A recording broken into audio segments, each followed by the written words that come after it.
मनसेचे माजी आमदार राजू पाटील यांनी सुद्धा आता ईव्हीएम वरती संशय व्यक्त केलाय।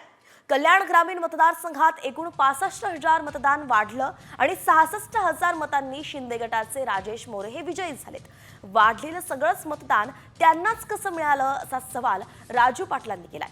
तर हे सगळं संशयास्पद असल्याचा आरोप करत त्यांनी व्हीव्हीपॅट मशीनमधील मतं मोजण्यासाठी 8 लाख रुपये भरले असल्याची माहिती दिली आहे।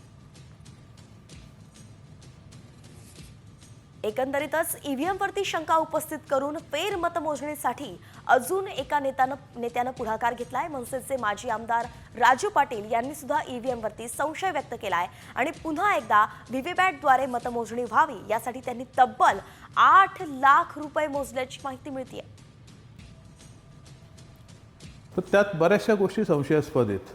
म्हणजे माझ्याच मतदारसंघाचं सांगायचं झालं तर इथे एकूण मतदान वाढलं 65,000 आणि आमचे उमेदवार जिंकलेत माझ्याशी 66,000ची गॅप ठेवून। जो नवीन मतदान आला, लोकसभेला जो मतदान झाला होता त्यापेक्षा 65,000 वाढलेलं मतदान, त्याच्यावर 1,000 जास्त मतदान, असं 66,000 मतदान यांनाच मिळालं। त्या अनुषंगाने मी पण ती मागणी केलेली आहे। त्याचे काय 17 ईव्हीएम मशीन त्याचं व्हीव्हीपॅट मोजण्यासाठी जे कायदेशीर काहीतरी साधारण 8 लाख भरायचे असतात ते भरलेले आहेत मी।